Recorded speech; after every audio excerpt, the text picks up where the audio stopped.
in that storage tank, and it comes with you. Many of us have been through this, and we've learned this. Thank you so much for that great question. Well, it's hard to believe, but we are now needing to move into a meditation and a channel. But to help us get into that space, I want to share with you some miracle moments that have happened from two people that reported them on our Facebook group.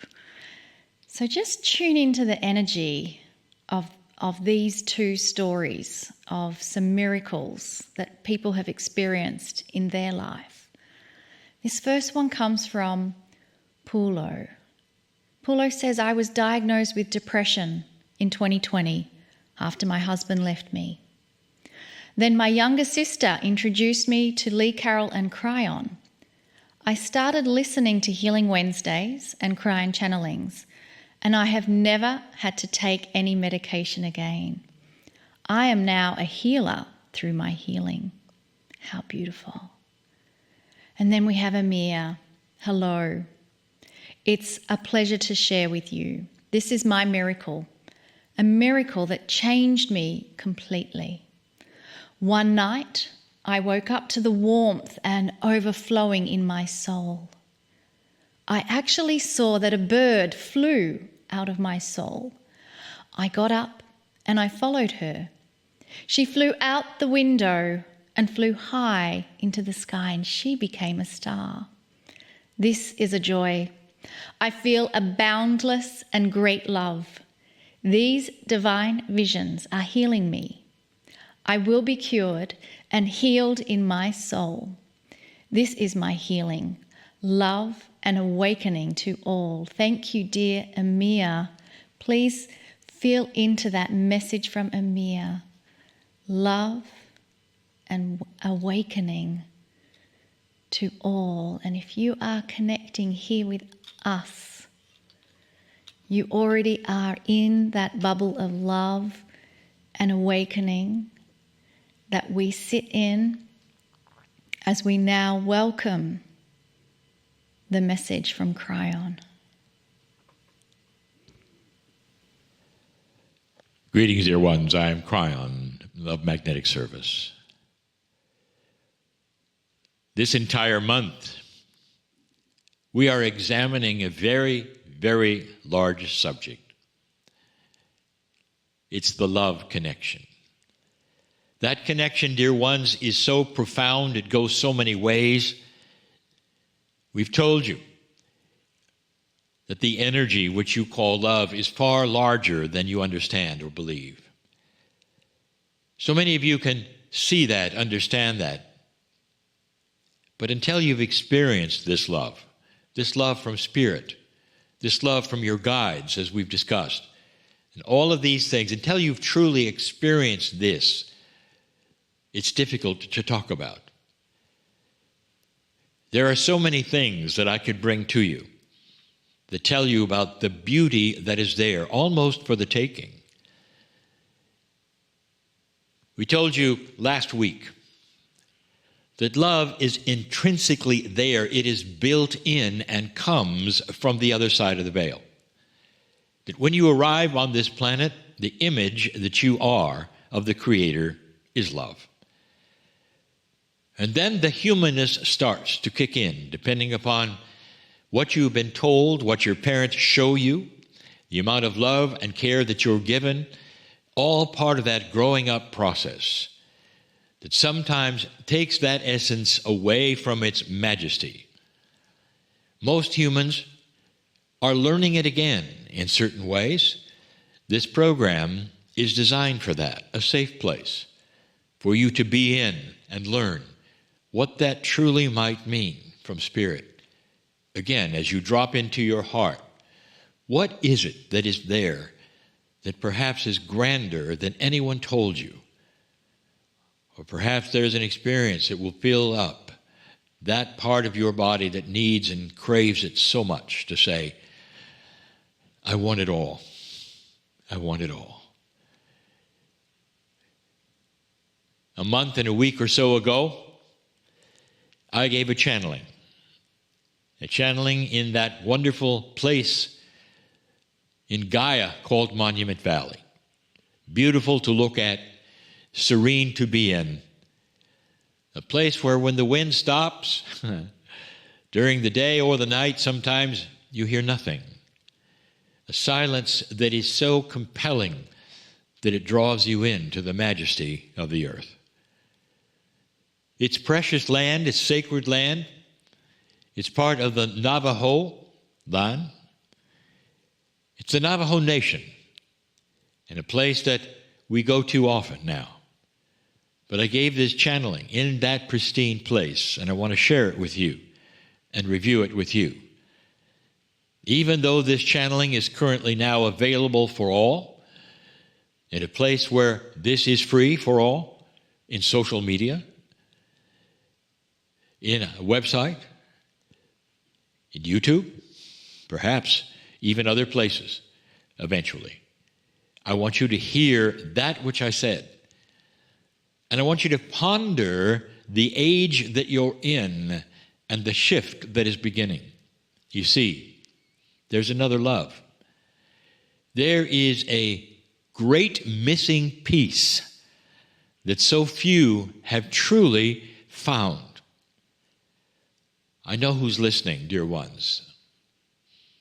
There's an expression, preaching to the choir. I may be telling you what you already know, but you're not the only ones to find this channeling. For this will also be all over for those to hear for free.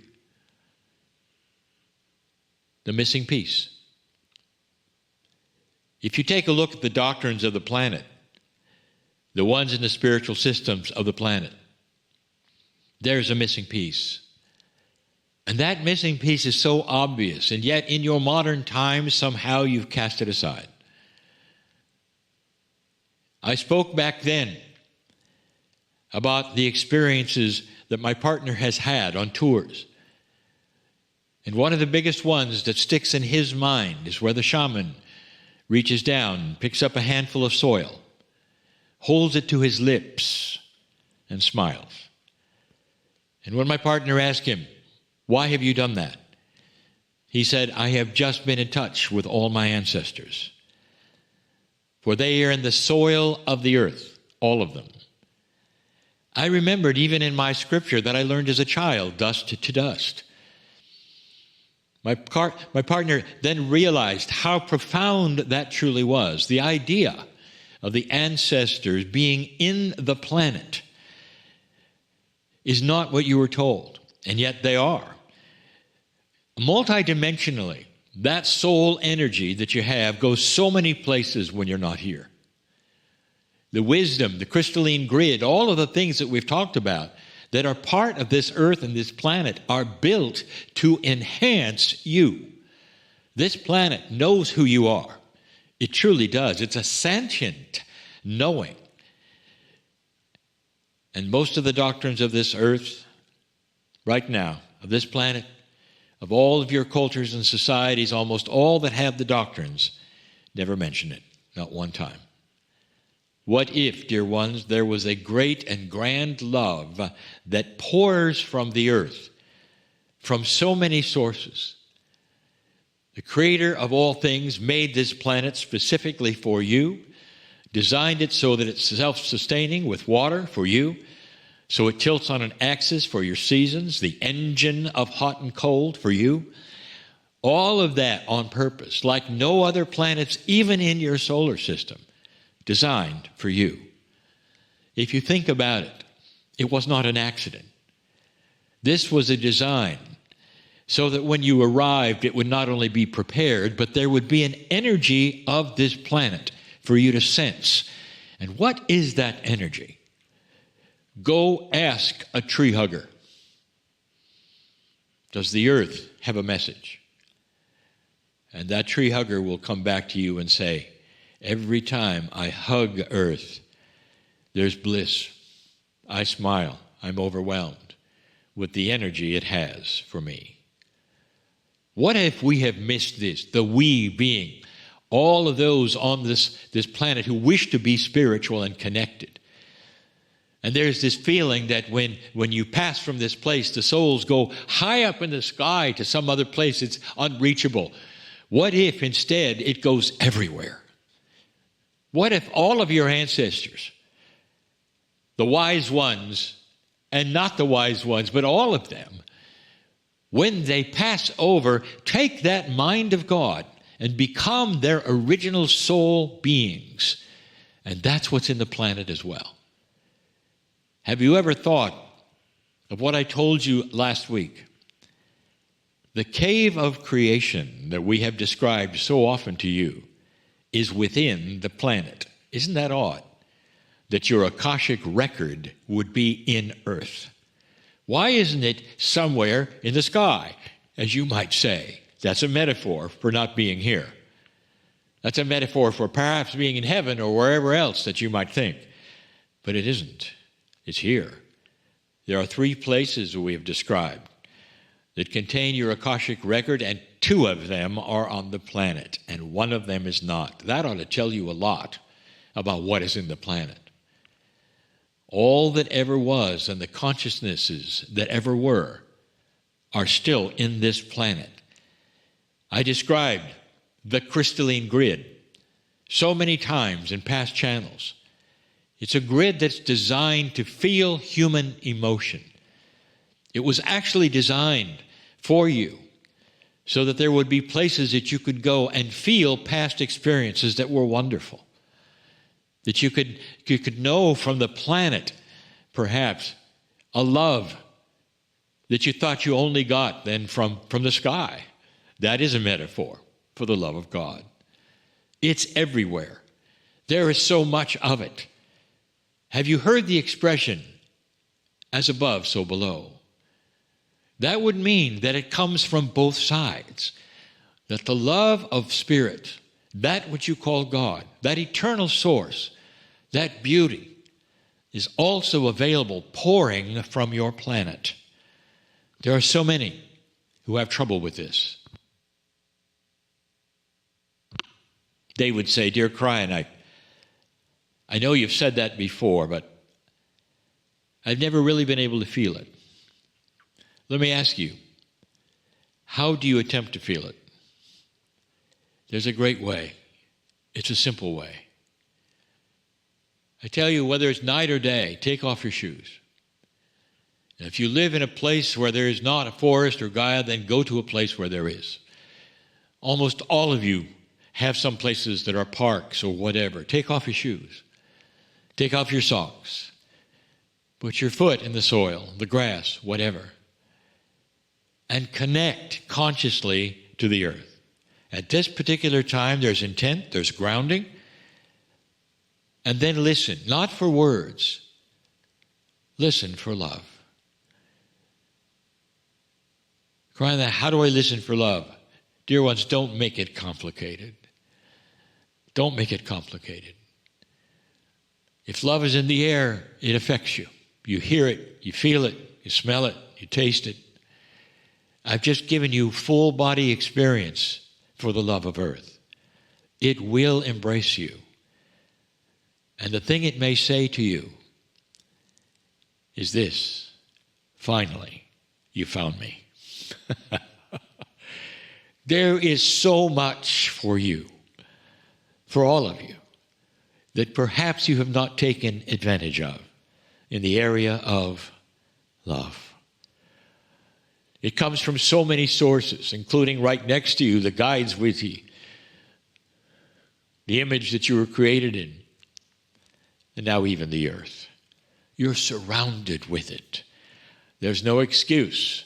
Listen, truly, there's no excuse for being a victim when there is so much that is trying to get through to you. Why don't you take my hand? Have you heard that before? As you cross into your soul, take my hand and feel the love that is all around you, pouring into you, that will completely and totally eliminate all of that which doesn't belong in the light. I am Kryon, in love with humanity. And so it is. And very slowly bring your awareness back into your body. And again, very slowly, if you've had your beautiful eyes closed, I invite you to open your eyes, and we're slowly going to make this transition from those beautiful energies and beautiful space that we were in into one where a little more alert, a little more present within our body, because our next guest is phenomenal. I must say, she is absolutely phenomenal, and her name is Marie Diamond, and I want to make sure we're on there with the Zoom feed. Marie, are you there? Yes, I am here, and I'm so excited to be with you. Oh, wonderful. Well, if you have not heard of Marie, we're going to share with you some of the amazing things that she has done. So let me start this way. How many of you have seen the movie The Secret? Well, if you have, then you've seen our guest today on the silver screen. Yep, Marie Diamond stars in this movie, and she represents, oddly enough, a master of Feng Shui. Now, Marie Diamond is recognized around the world as a transformational influencer, a business and spiritual mentor to celebrities, CEOs, and top entrepreneurs. More than 1 million people have studied online and in person with Marie Diamond. I almost want to repeat that again. 1 million people have studied online or in person with Marie. She has also been knighted for her humanitarian service, and she's officially a dame. Officially a dame. Now, for those of you in the USA who don't know what that term is like, it's knighthood in the UK. That is very, very impressive. Knighthood. Wow. She is a serial entrepreneur with online platforms, applications, product lines, multiple corporations, and publishing house as well, all dedicated to the transformation of humanity, reaching millions of people around the world. Welcome, Dame Marie Diamond, to our show. Thank you so very much. I'm so humbled and honored to be here with you and everybody watching or listening to this show. So, Marie, how did all of this journey begin for you? What was those moments from growing up and then being in the world and doing what you do? Well, it's quite a beautiful journey. I'm originally from a beautiful city called Bruges in Belgium, and I come from a background of a Catholic family. And I just grew up as a child that could see energy. I was a clairvoyant child, and I was able to see their people's aura field and chakras. And so for me, it was like I was in another dimension, but at the same time in a three-dimensional world. And so when I was 7 years old, I was connecting in with a spiritual master, and it's an ascended master, Saint Germain, that came to visit me and started teaching meditation to me and explained to me how the universe was working. He would just appear literally in my playroom, and he was just guiding me through understanding what energy was about. And so that was my journey till I was 15 years old. And then I was actually run over by a truck, and I had a near-death experience. They actually declared me dead. I went to the other side. And there again, I was in front of beings of light, masters of light. And there they gave me the message that I had to return because I was here to enlighten more than 500 million people. So when I woke up out of coma, I had no idea what that meant, to be honest. I was a teenager, Catholic family. I just knew that it was about making a difference. And so from that day on, my first prayer every morning was, I am here to enlighten more than 500 million people. God, universe, please show me how. And so if that was going to be smiling at one person, helping somebody that fell on the street, I had no idea that one day I would be being here with you and our being in a movie, The Secret, that has reached more than 500 million people watching it or listening to it or reading the book. And so that journey really started then quite intensely. I was very guided with many meditations, many visitors from the other side. And I decided at 18 that in order to reach millions of people, that perhaps I needed to become a politician. I know it was a strange idea, but I thought it was going to become like a diplomat or prime minister. And so in that case, in my country, the best to do that was becoming a lawyer. And to do international law. So that's what I did. And I did this work for about 5 years after my graduation as a lawyer. And I started work for the Belgian government, European government. But at 31, my master said, it's time for you to teach about enlightenment, as I already had enlightened experience at 27, where I really completely unified with the universe. And so at 31, I started teaching about enlightenment meditation. I already started understanding feng shui since I was 15, because my spiritual teacher, Saint Germain, had told me, when I asked him, why do I have all these problems? Why do I have this accident? And he said, you just have bad feng shui, Marie. And that's where he started sharing with me the basic principles of feng shui, of my environment. And later on, when I was 31, he said, it's time for you to study with a grandmaster. And then I studied with a physical grandmaster from Malaysia. And that is how I started integrating how spirituality, also connecting it with the environment, how working with the quantum physics field, both connect with the soul, with beautiful beings of light that are out there, but also grounding it into your three-dimensional environment. And at a certain point, I thought well, if I really want to reach millions of people, Belgium is a little bit too small. This was before YouTube, before Google, right? So I actually immigrated to America. And when I was there, within a few months, I was introduced to mentor people like Jack Canfield, Bob Proctor, John Gray, this woman from Belgium that did not know anybody, was just so guided to reach out to a lot of celebrities. And they came on my path, and I was helping them to uplift their vibration and to reach, a higher level of light through or meditation or clearing their blockages or helping to release their karma or also doing feng shui. And so at a certain point, I was invited to the Transformational Leadership Council, was created by Jack Canfield. And there's like a mastermind group of transformational teachers and authors. And there it is where I was filming The Secret. I think at that moment, only a few thousand people knew about me in America, but I was guided to be there, and I was accepted to be in the movie. And of course, from there, it opened up to a global level where we indeed, with The Secret, have reached more than 500 million people. And from there on, I started teaching how feng shui is part of the law of attraction. It's the law of attraction of your environment. And so this has been my work since The Secret, sharing this information with the world, and now also today with you.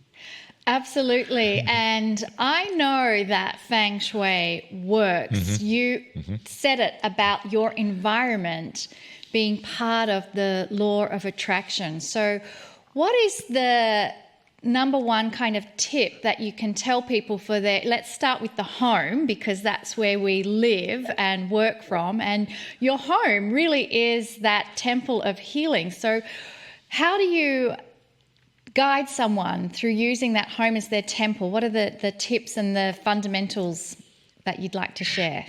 Well, feng shui is, first of all, an energy system about the flow of energy. So think about, if you have a physical body, you can have some blockages, and then you go to a doctor or a healer or acupuncturist, so to create again a good vibration in your body.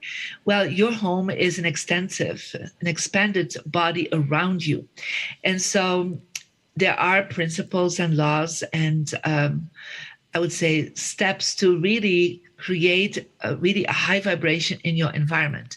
And I always suggest the first thing that people could do, and there's so many steps to do, but to become aware of it. Yeah, what is in your environment? Just go into your home and open the door and just imagine you are looking at your home with the eyes of God, with the eyes of the universe.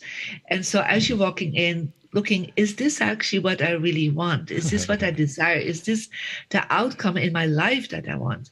So open the door, and at your entrance, if you feel like there's all clutter there and shoes on the ground, coats hanging, you're actually saying, I am already blocking myself.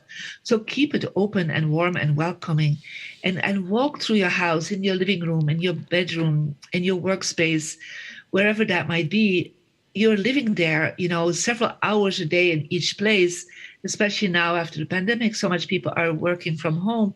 So everything is influencing them. And I always say your home is like a 3-dimensional vision board. We make vision boards, but we are not always aware that everything around us is actually subconsciously affecting our mind, our heart,